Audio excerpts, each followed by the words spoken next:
পুজো complete হয়ে গেছে। অল্প দুটো গাঁদা ফুল দিয়ে পুজো হয়েছে। আর বাকি এই যে মেস্তা জবাগুলো খুব সাহায্য করে আমায়। সুপ্রভাত। মনের ঘরে টুম্পার সাথে একটি ব্লগে আপনাদের স্বাগত জানাই। কেমন আছেন আপনারা? আশা করি খুব ভালো আছেন। আমরাও বেশ ভালো আছি। রাতুল এখন আগের থেকে একটু ভালো আছে, তবে ভীষণ কাশি আছে। এখনও খুব কাশছে রাতে বা সারাদিনে।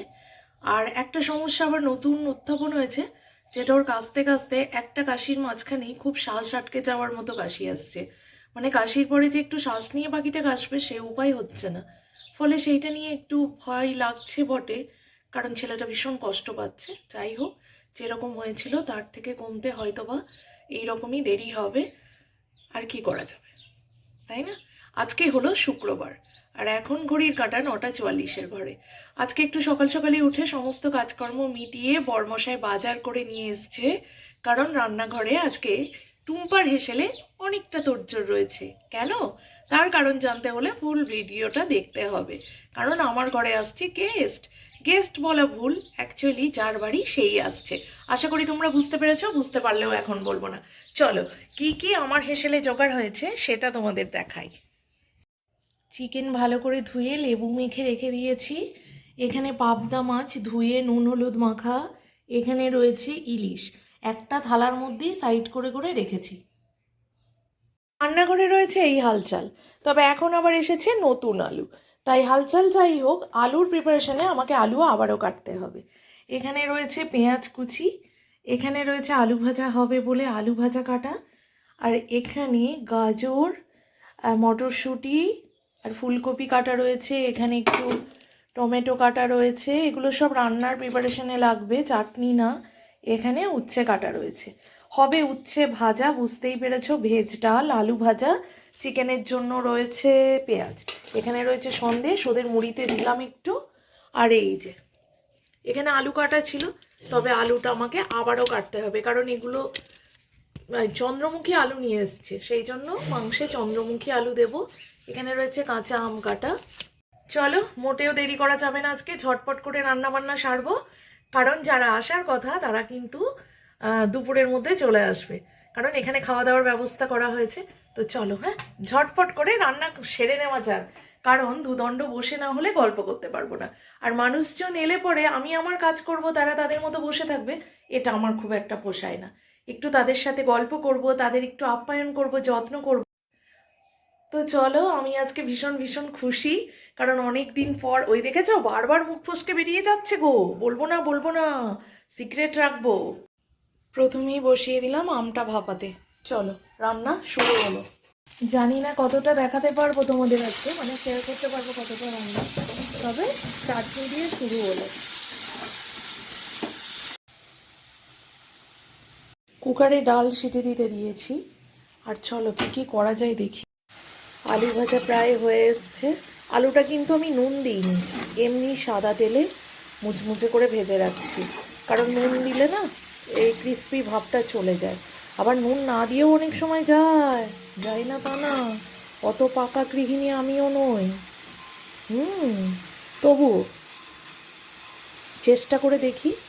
খাওয়ার আগে একটু বিট লবণ না, সরি, পিঙ্ক সল্ট আর কি বলে গোলমরিচের গুঁড়ো ছিটিয়ে পরিবেশন করব। এখানে নিয়ে নিয়েছি একটু শুকনো মুড়ি আর সন্দেশ, এটা আমার সেবার জন্য, কারণ একেবারে খালি পেটে থাকা যাবে না, সেই জন্য একটু কিছু খাবো, সেইটাই ভাবছি। কারণ দুদিন ধরে একটু পেটে অ্যাসিডিটির সমস্যায় ভুগছি। আজকে একটা অ্যাসিডিটির ওষুধ খেয়ে দিনটা শুরু করেছি, জানো। খাবো না কেন, কালকে ছেলে আমার চপ কিনে এনেছে হাতে করে মায়ের জন্য। কালকে একটু তাড়াতাড়ি ছুটি হয়েছে, একজন স্যারের কাছে পড়েও বাড়ি চলে এসছে, কারণ অন্য স্যারের কাছে সব ছেলেপুলেরা আসছে না, পরীক্ষা শুরু হয়েছে তো। তো সেই জন্য ওর মনে হয়েছে মা চপ খেতে ভালোবাসে, তাই মার জন্য চপ নিই। এই জিনিসগুলো আমি খুব উপভোগ করি, জানো। আমি জানি না তোমরা কে কে এই ধরনের ছোট্ট ছোট্ট জিনিসগুলোকে অনেক বড় পাওয়া হিসেবে মনে করো, তবে আমি খুব অল্পেতে খুশি হয়ে যাই। এটা তোমাদের আগেও বলেছি, আমার অতিরিক্ত চাহিদা কিছু নেই। তবে হ্যাঁ, না বলতে পাওয়া প্রিয়জনের কাছে সে যতটুকুই হোক না কেন, সেই গিফটে আমি ভীষণ খুশি হই। আমার ছেলে মনে তো করেছে মা চপ খেতে ভালোবাসে, এটাই আমার কাছে বড় কথা। চলো, তাই হয়ে এসছে। যেন সবটুকু রান্না খুব ভালো হয়, যাদের উপলক্ষ করে আজকে রান্নাটা করা তাদের যেন ভীষণ ভালো লাগে, বা বাড়ির অন্যান্য লোকেদের তো অবশ্যই। রান্না করলেই হয় না, সবার মুখের মতো হওয়াটাও একটা ইম্পর্টেন্ট ব্যাপার। এটাই যদি আমি নুন দিয়ে ভাজতাম না, এই একটা হতো না, নুইয়ে নুইয়ে যেত। সেই জন্য নুন ছাড়া আমি ভেজে রাখবো একটা কৌটোর মধ্যে। ঠান্ডা ঠান্ডা খুব একটা ঠান্ডা করব না, জাস্ট একটু ভাপটা বেরিয়ে যাওয়ার মতো, ব্যাস। আর এখানে ভাত বসিয়েছি বললাম, আজকে বড় হাঁড়িতে ভাত করতেই হবে, তাই একেবারে বসিয়েছি। তখন যদি বুঝি তখন আরেকটু বসিয়ে দেবো, কারণ অনেকগুলো লোক তো, অত আন্দাজ করে পারি না জানো, অত আন্দাজ নেই আমার।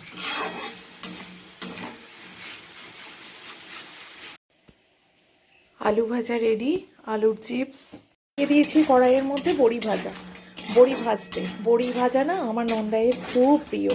আমি এ বাড়িতে আসার পর থেকেই দেখছি আমার শাশুড়ি মা বলতেন, তো সেই জন্য সেটার আর অন্যথা হয়নি, তাই বড়ি ভাজছি।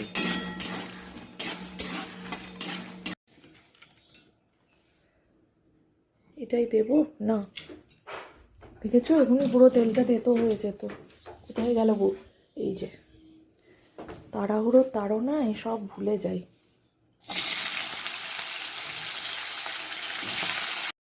উচ্ছের পালা শুরু হলো। আর এখানে ভেজ ডালের জন্য ফুলকপি, গাজর, মটরশুঁটি, কাজু কিশমিশ ভেজে তুলে রেখেছি।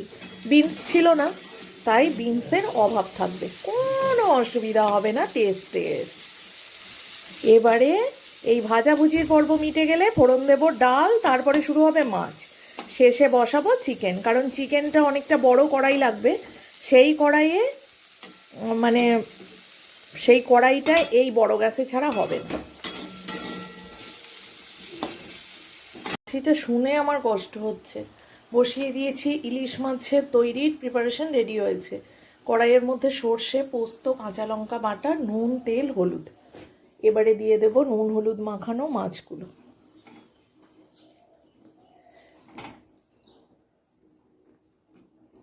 দুটো গোটা কাঁচা লঙ্কা দেব, কারণ সবাই সমান ঝাল খায় না তো।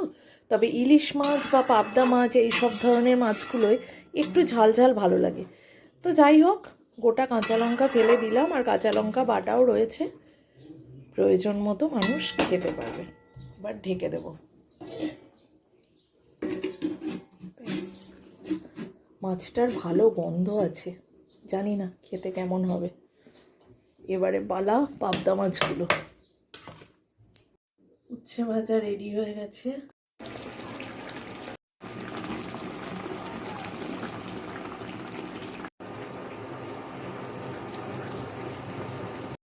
এখানে সব রান্নাবান্না আমি নামিয়ে রেখেছি কিছু।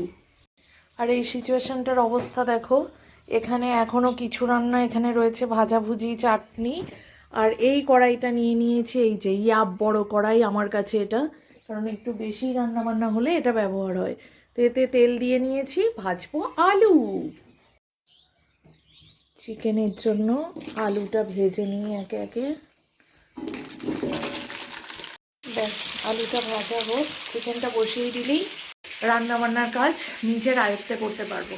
ওখানে সিঙ্কে জড়ো করা আছে অনেকগুলো বাসন, চিকেনটা বসিয়ে দিয়ে ভাবছি বাসনগুলো ধুয়ে নেবো। দেখা যাক কতটা এগোতে পারি। তার আগে দেখাই চলো তোমাদের আজকে কি কি রান্নাবান্না আপাতত হয়েছে, কারণ পরে হয়তো আর সময় পাবো না, ভুলেই যাব। তো চলো কি কি রান্নাবান্না হয়েছে দেখাই এক ঝলক। এটা তোমরা আগেই রেখেছো, আমের চাটনি, উপরে একটু গোলমরিচ ছিটিয়ে রেখেছি। এখানে রয়েছে উচ্ছে ভাজা, এখানে রয়েছে বড়ি ভাজা, আর নিচের এই কৌটোটায় রয়েছে আলু ভাজা। এটার খুলবো না, বারবার হাওয়া লাগলে যদি অসুবিধা হয় তার জন্য। এবারে নিচের পার্ট ভেজ ডাল, এই সবে সবে নামালাম। এখানে রয়েছে ধনে পাতা দিয়ে সর্ষে পাবদা। নিচেতে ছোটো হাঁড়িতে ভাত রয়েছে, এই হাঁড়িতে ভাত রয়েছে, দেখানোর প্রয়োজন আর নেই। আর এটাই খুলতে পারবো এক হাতে, আস্তে, ইলিশ। পরে মাইক্রোওয়েভে একটু গরম করে নেব বলে এই বাটিতেই ঢেলেছি। কারণ খাবার যত সুস্বাদুই হোক আর যত ভালোই হোক না কেন, গরম না হলে সেই খাবারের টেস্ট পাওয়া যায় না। আলুটা ভাজতে থাক, হতে থাক, আমি বাসনগুলো সব ধুয়ে দিই। 12টার ঘরে ঘড়ির কাঁটা দেখি 11:47। চলো ছটফট করে এই কাজটা কমপ্লিট করি। ভিডিও অন না করে কতগুলো কথা বলে ফেললাম। তো মাংসটা বসানোর পর্ব চলছে। আমার ছেলে এসেছে চিকেন কষা টেস্টিং এর জন্য। এদিকে এখনো কিছুই হয়নি, পুরো আদাটাই লেগে গেল। কষাবো, তোমাকে ডাকবো বাবা। মাংসটা ঘুমিয়ে গেছিল, ধুয়ে রেখে দিয়েছি চুপচাপ, খোঁজ খবরও নেই। ব্যাস, এবারে এটা হতে থাক, আমি যেটুকু যা কাজকর্ম আছে সেটুকু গোছাতে পারবো, তাহলে নিশ্চিন্ত।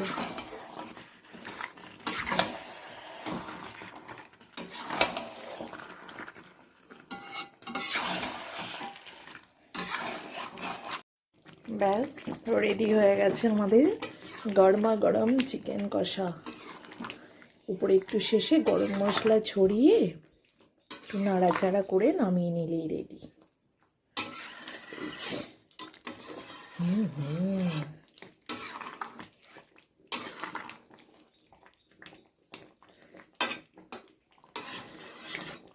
ব্যাস,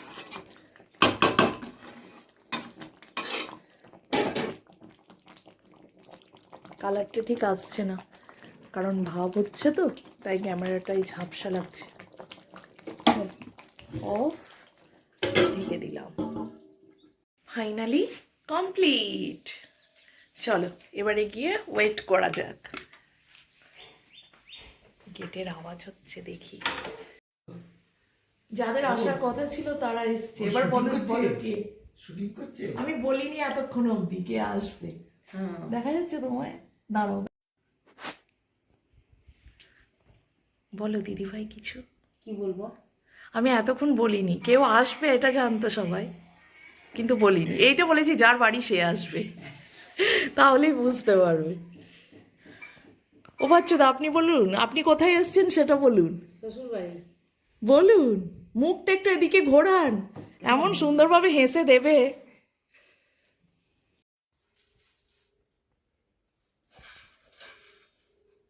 খাবার দাবারের প্রস্তুতি চলছে।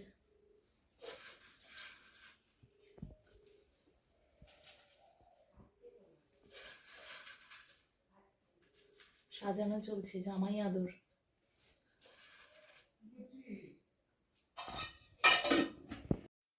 এ কেমন খাচ্ছ সবাই একটু বলো। ভালো ভালো। বাচ্চুদা বলুন, যার উপলক্ষে আমার রান্না করা, প্রথম থেকে মনে মনে করে করেছি। বাচ্চুদা আমি বড়ি ভাজা কেমন বানাতে পেরেছি? মায়ের মতো? বলো না যে আমার শাশুড়ি মায়ের মতো হয়নি। না, আমি তো মায়ের কাছেই শিখেছি। মায়ের মতো হবে না, মায়ের মতো হবে না, তবে মায়ের মতো করার চেষ্টা করি।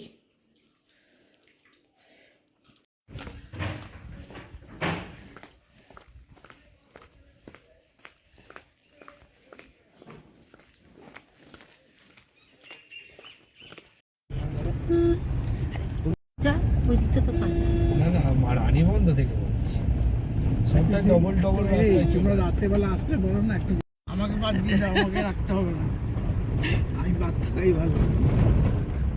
বলো, আবার আমার বাড়ি যেত সেই গল্প করছে। দিদি ভাই বলো, যেটা বলছিলে কিরকম ভাবে করে চালাতো সেটা বলো। গাড়ি পিঠে মেরে গাড়ি বাবা ছই বাদ্য ছোটবেলায় কিভাবে নিয়ে গাড়িতে দিদি ভাইরা মামার বাড়ি, দশহরায় বাবা গাড়ি বাঁধতো, দেখতাম কি আনন্দ হতো। মামার বাড়ি যাবো, বাবা গাড়ি বাঁধছে, কিন্তু ছই লাগাতো। হ্যাঁ, ছিল গো, ছই লাগিয়ে গাড়ি বেঁধে ফেললো, খড় পেতে দিত, শতরঞ্চি পাততো, গাড়ির ভেতরে ঢুকে যেতাম, বাবা সামনে বসতো, পাজামা পাঞ্জাবি পরে সবার। আমরা এখনো মামার বাড়ি মাসিমণির বাড়ি যেখানেই যাই না কেন ওই মানুষ দুটোকেই বেশি মনে পড়ে। আমরা বেরিয়েছি কিন্তু গল্প হয়েই যাচ্ছে এটা। মামার বাড়ি চলে যেতাম পাকার ধারে নাম। বর্ষাকালে যখন জল থাকে খুব ভাল লাগে দেখতে। না ডবল পাল্টি হলেই হয়ে যেত। এই রাস্তাটা খুব খারাপ। দারোগা কি করেছে, 3 রাত না 4 রাত নেটও শুনেছিল। ঘুমিয়ে গেছিল, যাত্রা শুনে ফিরছিলাম আমরা। জেঠু ওর পাশে বসেছিল, জেঠু তাও দিল, ঘুমিয়ে গিয়ে জেঠু বুঝতে পারেনি, দিয়ে ও দিয়েছিল একদম নামিয়ে। ওই যে মোদপুর ডিপটি কলটা আছে না, ডিপটি কল থেকে বেরিয়ে যে ফাঁকা রাস্তাটা পড়ে, আর বাঁ দিকে তখন গরুর চাষ হতো, এখন গরুর চাষ হয়নি। আওয়াজ দেবে না, শুধু গেটে ঠক ঠক করো, গেটে আওয়াজ করো।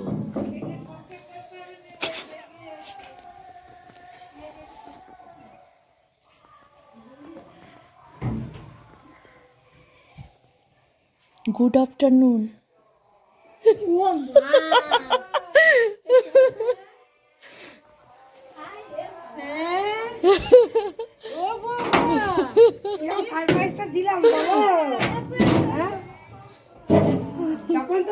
ভালো আছো মাসিমা?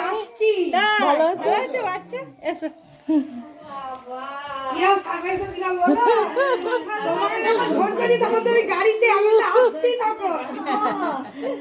ভালো আছো মাসিমা? সবাইকে ঘুম ভাঙিয়ে দিল। এবার সহজপুরে এসে মামা আমায় ফোন করেছে। এবার আমি বলছি যে তোর চাই চিনি দেবে তো? হ্যাঁ এক্ষুনি দাও। আমি বেগুনটা কাঁচা করলে মামা গার্ড হয়ে গেছে, মামাকে দেখতে পাচ্ছি না। ও মামা, ও মামা, ছবি তুলছে, ছবি। আমরা সবাই এসছি। সবাইকে জানিয়ে দাও। হ্যাঁ, আমি বিস্কিট নেব না। আমাদের বাড়ির বউটা বলছে যে ও মা, ও কাকিমা, আর তোমাদের ওই বৌমাটা এসেছিল, ওই বৌমাটা ইয়ে করে না, ব্লগ করে না। কে বলছে? আমাদের বাড়ি থেকে এইদিকে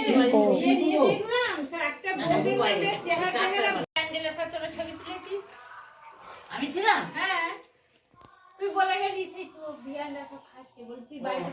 তুমি ছিলে না তো ওই সময়।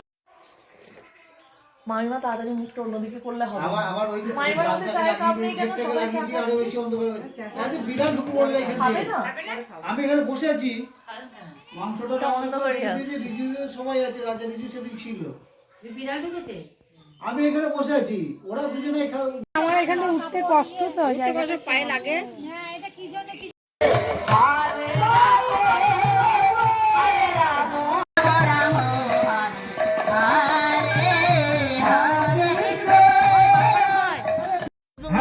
মামা আসছি। আসছি। হাতটা দেখো।